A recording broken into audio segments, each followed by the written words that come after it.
I'm Sam Scherr at Dodger Stadium, where the future of the team could be determined by what's in this document. That story coming up.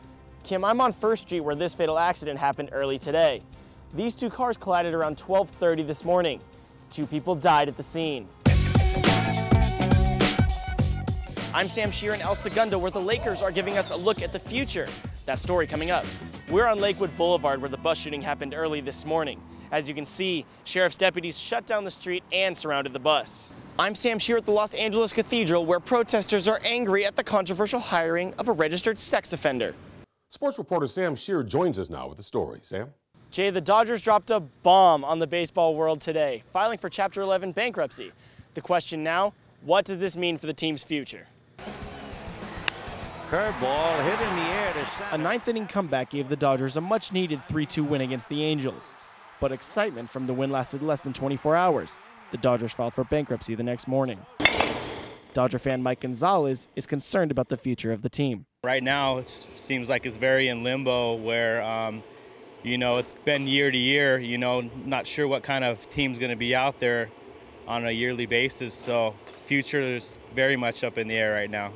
Dodger owner Frank McCourt filed for Chapter 11 bankruptcy, blaming baseball commissioner Bud Selig for rejecting a proposed TV deal between the Dodgers and Fox.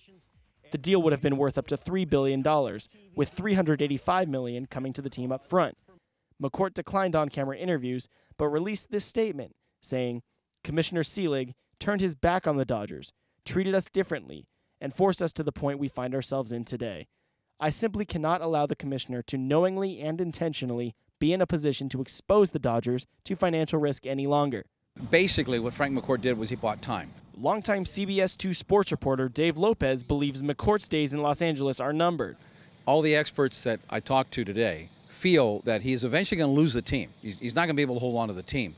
But what he's done is he's bought time, and he will probably be able to get the most money that he can by stalling what would have been a takeover by Major League Baseball. McCourt has 3 days until his payroll deadline. If he misses it, Major League Baseball could take over the Dodgers. From Dodger Stadium, Sam Scherr, News 25 LA. Okay, Sam, thanks for that report. You are looking at the newest faces of the Los Angeles Lakers: Darius Morris, Andrew Goudlock, and Ater Majoke. I caught up with Morris, who says he's just eager to get on the court. I think I could contribute, just providing a different look at the point guard position, being young, and using my height, my advantage to match up with guys defensively and offensively. Today, the new players got together for the first time in their young careers.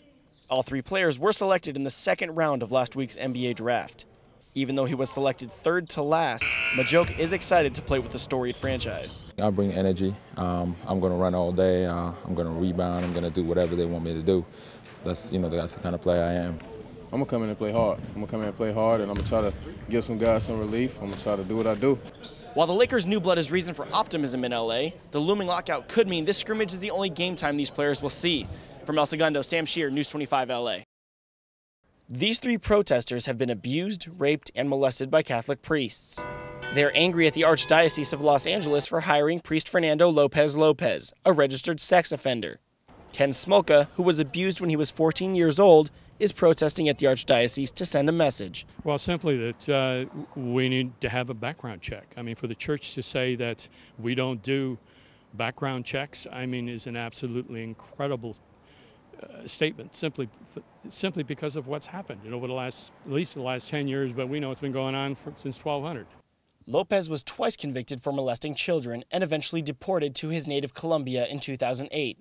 These protesters of the group Survivors Network of Those Abused by Priests, or SNAP, say the Archdiocese hired Lopez in 2001 without investigating his past, then fired him in 2004, but only after he was convicted of child molestation. Protest organizer Joel Castex says the church should be held accountable. They hired these priests, they trained these priests, they transferred these priests, they sent letters saying that the priest was okay, and then when the Archdiocese got allegations, they sat on them. They didn't do background checks, they didn't talk to references. They definitely need to be held accountable. Lopez is the 2nd priest from the area discovered this year with a history of sexual abuse. However, when asked to comment on the protest and the priest, the church declined. From downtown LA, Sam Scherr, News 25 LA.